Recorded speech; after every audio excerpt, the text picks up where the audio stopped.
नमस्कार। प्रस्तुत है मुंशी प्रेमचंद्र की लिखी कहानी प्रेम की होली। गंगी का 17वां साल था, पर वह 3 साल से विधवा थी और जानती थी कि मैं विधवा हूँ। मेरे लिए संसार के सुखों के लिए द्वार बंद है। फिर वह क्यों रोए और कल्पे। मेले से सभी तो मिठाई के दाने और फूलों के हार लेकर नहीं लौटते। कितनों का ही तो मेलों की सजी दुकानें और उन पर खड़े नर नारी देखकर ही मनोरंजन हो जाता है। गंगी खाती पीती थी, हंसती बोलती थी। किसी ने उसे मुंह लटकाए अपने भाग्य के रोते हुए नहीं देखा। घड़ी रात को उठकर गोबर निकालकर गाय बैलों को सानी देना, फिर उपले बांधना उसका नित्य का नियम था। तब वह अपने भैया को गाय दुहाने के लिए जगाती थी, फिर कुएं से पानी लाती, चौके का धंधा शुरू हो जाता। गांव की भाभी जी उससे हंसती रह करती, पर वह विशेष प्रकार की हंसी छोड़कर सहेलियां ससुराल से आकर उसे सारी कथा कहती, पर एक विशेष प्रसंग बचाकर। सभी उसके विद्वत्व का आदर करते थे। जिस छोटे से अपराध के लिए उसकी भावज पर घुड़कियां पड़ती, उसकी माँ को गालियां मिलती, उसके भाई को मार पड़ती, वह उसके लिए क्षम्य था। जिसे ईश्वर ने मारा है उसे कोई क्यों मारे। जो बातें उसके लिए वर्जित थी उनकी ओर उसका मन ही ना जाता, उसके लिए उसका अस्तित्व ही ना था। जवानी के इस उमड़े हुए सागर में मतवाली लहरें ना थी, डरावनी गरज ना थी, अचल शांति का साम्राज्य था। अब होली आई, सबने गुलाबिया साड़ी पहनी। गंगी की साड़ी ना रंगी गई। माँ ने पूछा, बेटी तेरी साड़ी भी रंग दूं? गंगी ने कहा, नहीं अम्मा, यूं ही रहने दो। भावच ने फाग गाया।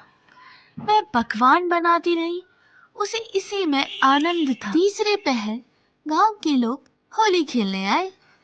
यह लोग भी होली लौटाने जाएंगे। गांव में यही परस्पर व्यवहार है। महतों ने भांग बनवा रखी थी।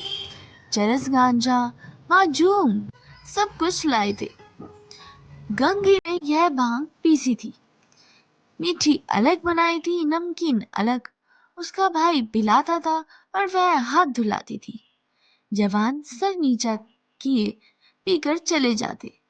बूढ़े गंगी से पूछ लेते, अच्छी तरह हो ना बेटी, या चूल्हा करते क्यों री गंगिया, भावच तुझे खाना नहीं देती?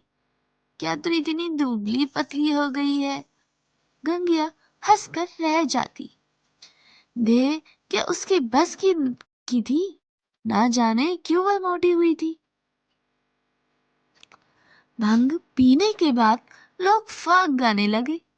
गंगिया अपनी चौखट पर खड़ी सुन रही थी। एक जवान ठाकुर गा रहा था। कितना अच्छा स्वर था, कैसा मीठा। गंगिया को बड़ा आनंद आ रहा था। माँ ने कई बार पुकारा, सुन जा। वह ना गई। एक बार गई भी तो वह जल्दी से लौट आई। उसका ध्यान उसी गाने पर था। ना जाने क्या बात उसे खींच लेती थी, बांध लेती थी।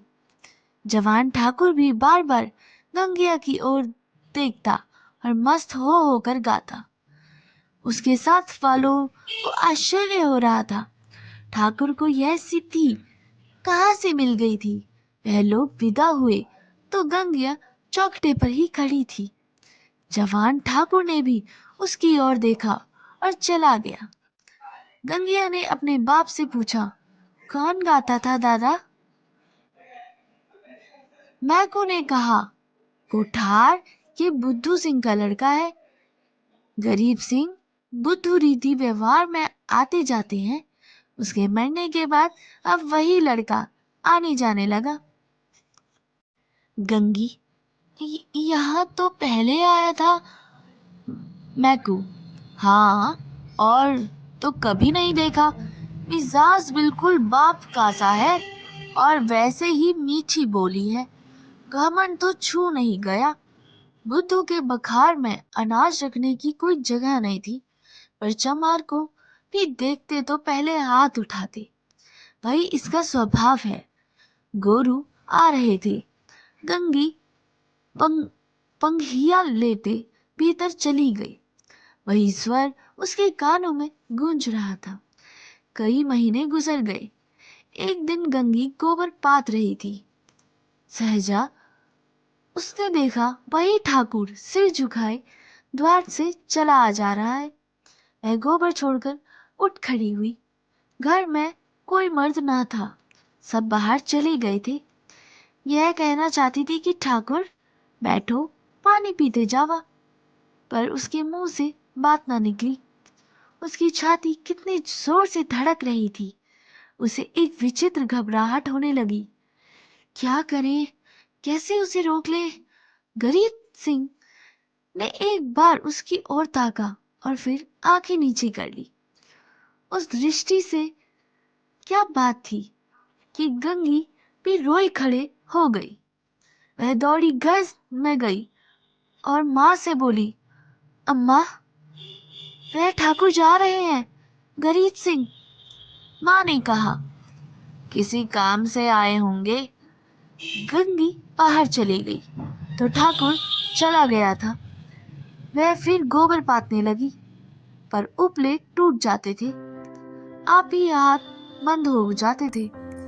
मगर फिर चौक थान पातने लगती, जैसे कहीं दूर से उसके कानों में आवाज आ रही हो। वही दृष्टि आंखों के सामने थी। उसमें क्या जादू था, क्या मोहिनी थी। उसने अपनी मूक भाषा में कुछ कहना चाहती थी। गंगी ने भी कुछ सुना। क्या कहा यह वह नहीं जानती, पर वह दृष्टि उसकी आंखों में बसी हुई थी। रात को लेटी तब भी वही दृष्टि सामने आने लगी। स्वप्न में भी वही दृष्टि दिखाई देने लगी। फिर कई महीने गुजर गए। एक दिन संध्या समय मैकू द्वार पर बैठे सन ताक रहे थे और गंगी बैलों को साना चला रही थी कि सहसा चिल्ला उठी, दादा दादा, ठाकुर। मैकू ने सिर उठाया तो द्वार पर गरीब सिंह चला आ रहा था। राम राम हुआ। मैकू ने पूछा, कहाँ गरीब सिंह, पानी तो पीते जाओ। गरीब आकर एक माची पर बैठ गया। उसका चेहरा उतरा हुआ था, कुछ वह बीमार सा जान पड़ता था। मैकू ने कहा, कुछ बीमार थे क्या? गरीब, नहीं तो दादा। मैकू, कुछ मुंह उतरा हुआ है, क्या सूद ब्याज की चिंता में पड़ गए? गरीब, तुम्हारे जीते कोई चिंता है दादा? मैकू, बाकी दे दी ना? गरीब, हाँ दादा, सब बेबाक कर दिया। मैकू ने गंगी से कहा, बेटी जा, कुछ ठाकुर को पानी पीने को ला। भैया हो तो कह देना, चिलम दे जाए। गरीब ने कहा, चिलम रहने दो दादा, मैं नहीं पीता। मैकू, अब की घर में तमाकू बनी है, स्वाद देते देखो, पीते हो तो। गरीब, इतना बेअदब ना बनाओ दादा। काका के सामने चिलम नहीं हुई, मैं तुमको उन्हीं को जगह दे देता हूँ। यह कहते कहते उसकी आंखें भर आई। मैकू का हृदय भी गदगद हो गया। गंगी हाथ की टोकरी लिए मूर्ति के समान खड़ी थी। उसकी सारी चिंता, सारी भावना गरीब सिंह की बातों की ओर खींची हुई थी। उसमें और कुछ सोचने की और ना कुछ करने की शक्ति ना थी। ओह, कितना नम्रता है, कितनी सज्जनता, कितना अदब। मैकू ने फिर कहा, सुना नहीं बेटी, जाकर कुछ पानी पीने को लावा। गंगी चौंक पड़ी, दौड़ी हुई घर में गई, कटोरा मांजा, उसमें थोड़ी सी राख निकाली, फिर लोटा गिलास मांजकर शरबत बनाया। माँ ने पूछा, कौन आया है गंगिया? गंगी, वह है ना ठाकुर गरीब सिंह? दूध तो नहीं अम्मा, रस में मिला देती। माँ, है क्यों नहीं, हांडी में देख। गंगी ने सारी मलाई उतार कर रस में मिला दी और लोटा गिलास लिए बाहर निकल गई। ठाकुर ने उसकी ओर देखा। गंगी ने सिर झुका लिया। यह संकोच उसमें कहाँ से आ गया? ठाकुर ने रस लिया और राम राम करके चला गया। मैकू बोला, कितना दुबला हो गया है।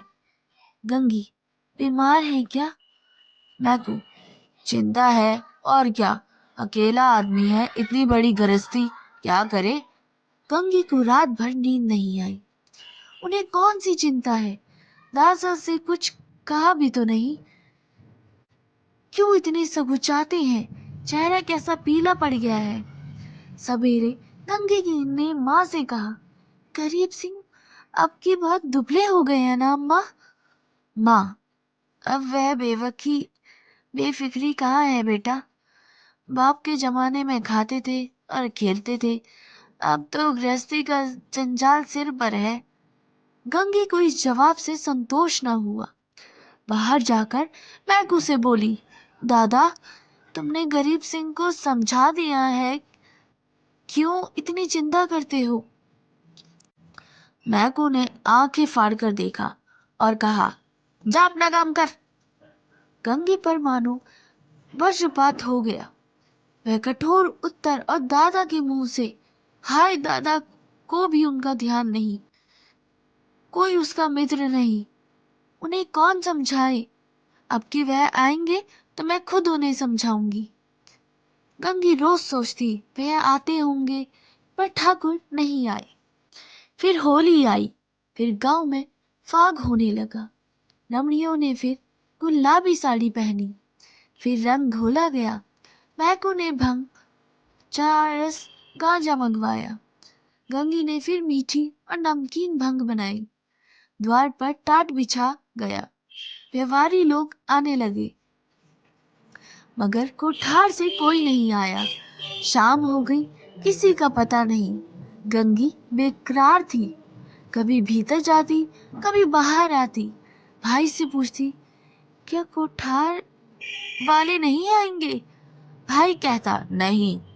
दादा से पूछती, भंग तो नहीं बची, कोठार वाले आवेंगे तो क्या पिएंगे? दादा कहते, अब क्या रात को आवेंगे, सामने तो गांव है, आते तो दिखाई नहीं देते। रात हो गई, पर गंगी को अभी तक आशा लगी हुई थी। वह मंदिर के ऊपर चढ़ गई और कोठार की ओर निगाह दौड़ाई। कोई न आता था। सहसा उसे उसी सवानी की ओर आग दहकती हुई दिखाई दी। देखते देखते ज्वाला प्रचंड हो गई। यह क्या? वहां आज होली चल रही है। होली तो कल ही जल गई।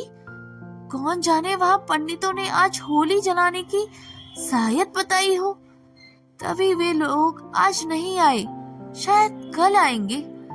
उसे घर जाकर मैकू से कहा, दादा, कोठार में तो आज होली जली है। मैकू, दुत पकली, होली सब जगह कल जल गई। गंगी, तुम मानते नहीं हो, मैं मंदिर पर से देख कर आई हूँ, होली जल रही है। ना पति आते हो तो चलो मैं दिखा दूं। मैकू, अच्छा चल देखूं। मैकू ने गंगी के साथ मंदिर की छत पर आकर देखा। 1 मिनट देखते रहे, फिर बिना कुछ बोले नीचे उतर आई। गंगी ने कहा, होली की नहीं, तुम ना मानते थे। मैकू, होली नहीं है पगली, चिता है, कोई मर गया है, तभी आज कोठार वाले नहीं आए। गंगी का कलेजा धक से हो गया। इतने में किसी ने नीचे से पुकारा, मैकू महतो, कोठार के गरीब सिंह गुजर गए हैं। मैकू नीचे चले गए। फिर गंगी वहीं स्तंभित खड़ी रही, कुछ खबर ना रही। मैं कौन हूँ, कहाँ हूँ? मालूम हुआ जैसे गरीब सिंह उसे सुदूर चिता से निकलकर उसकी ओर देख रहा है। वही दृष्टि थी, वही चेहरा, क्या उसे वह भूल सकती थी? उस दिवस से कभी होली देखने नहीं गई। होली हर साल आती थी, हर साल उसी तरह भंग बनाती थी, हर साल उसी तरह फाग होता था, हर साल अबीर गुलाल उड़ाती थी। पर गंगी के लिए होली सदा के लिए चली गई। तो दोस्तों, यह कहानी यहीं पर खत्म होती है। यह कहानी प्रेम की होली, मुंशी प्रेमचंद की एक मार्मिक कहानी है। यह कहानी प्रेम, त्याग और आपसी समझ और सामाजिक सद्भाव का संदेश देती है। यह कहानी हमें बताती है कि सच्चा प्रेम और त्याग ही रिश्तों को मजबूत बनाते हैं। यह कहानी के माध्यम से हमें होली के त्योहार की सामाजिक सांस्कृतिक भूमिका को भी बताएगी कि मनुष्य में आपसी समझ और रिश्तों की गहराई को भी दिखाने का प्रयत्न करेगी कि होली सिर्फ रंगों का त्योहार नहीं, बल्कि यह प्रेम, मेल जोल और दिलों को जोड़ने का पर्व भी है। अगर आपको ये स्टोरी अच्छी लगी हो तो आप इसे अपने मित्रों और अपने परिवारजनों के साथ भी शेयर ज़रूर कर सकते हैं। अगर आपने इस चैनल को अभी तक सब्सक्राइब भी नहीं किया तो इसे सब्सक्राइब भी कर लें और इसके साथ लगे हुए बेल आइकन को भी प्रेस करें ताकि मेरे द्वारा लाई गई वीडियो का नोटिफिकेशन आपको हमेशा मिलता रहे। तब तक के लिए धन्यवाद।